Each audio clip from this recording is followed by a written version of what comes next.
નમસ્કાર, હું દીપલ. આપ જોઈ રહ્યા છો ગાંધીનગરની સૌપ્રથમ web news channel live Gandhinagar. તો આવો નિહાળીએ આજનું જીવતું ધબકતું ગાંધીનગર લાઈવ ગાંધીનગરની નજરે. આજે 1 જુલાઈ ભારતમાં દર વર્ષે નેશનલ ડોક્ટર ડે તરીકે ઉજવવામાં આવે છે, જેના ઉપક્રમે ગાંધીનગરના ડોક્ટર્સે લાઈવ ગાંધીનગરના માધ્યમથી સંદેશો આપ્યો કે હું doctor Anil Ved, senior paediatrician of Gandhinagar બોલી રહ્યો છું.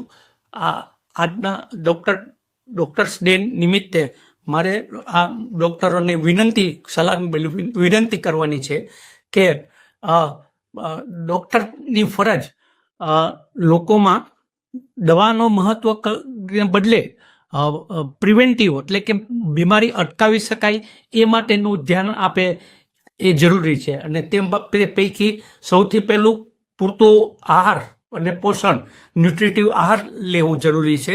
બીજું, બાળકોમાં જરૂરી વેક્સિનેશન, ઇમ્યુનાઇઝેશન, ઇવન પુખ્ત વયનામાં માટે બી વેક્સિન આવે છે, જેનું લોકોને જ્ઞાન ઓછું હોય છે, પણ 60 વર્ષથી ઉપરના માણસો માટે બી અમુક રસીઓ છે જે મુકાઈ દેવી જોઈએ. અને બીમારી શરૂ થાય અને પછી સારવાર કરવી, હોસ્પિટલમાં દાખલ થવું, તેને બદલે બીમારીના શરૂઆતના તબક્કામાં જ નિષ્ણાત તબીબો પાસે નિદાન મેળવી સારવાર કરવી ઈચ્છનીય છે.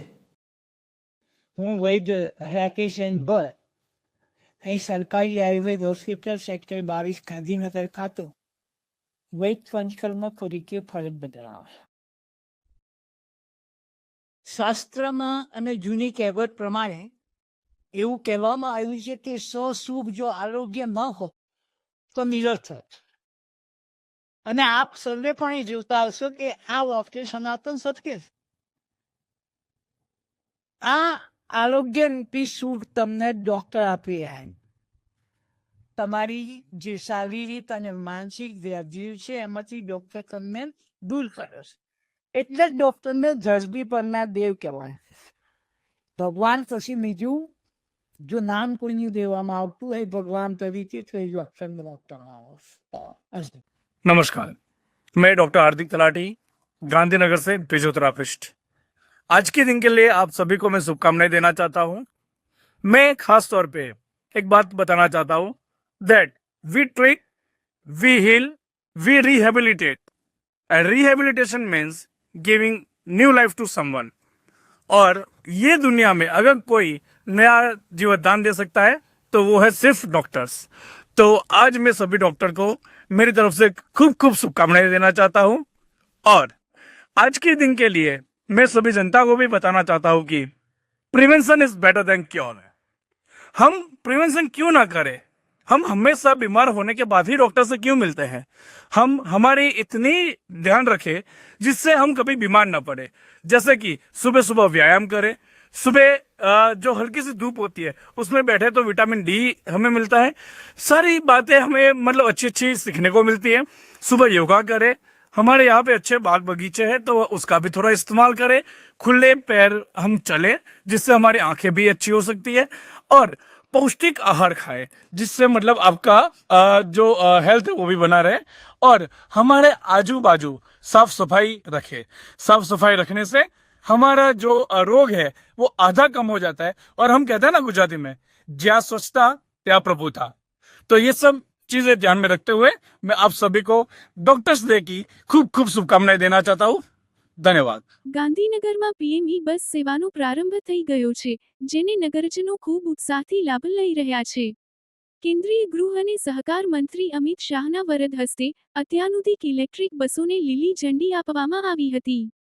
ગાંધીનગર પાલિકા દ્વારા પ્રથમ તબક્કામાં 40 જેટલી અત્યાધુનિક એર કન્ડિશન્ડ ઇલેક્ટ્રિક બસોને શહેરના મુખ્ય માર્ગો અને આસપાસના વિસ્તારોને જોડતા વિવિધ રૂટ પર શરૂ કરવામાં આવી છે.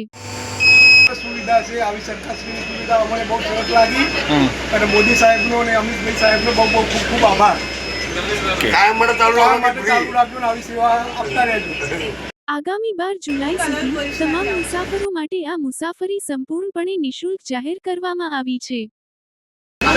એસી બસ બહુ સારી છે, એમાં ફ્રી મુસાફરી તો વધારે છે. Hey, I am Darshil Kanya.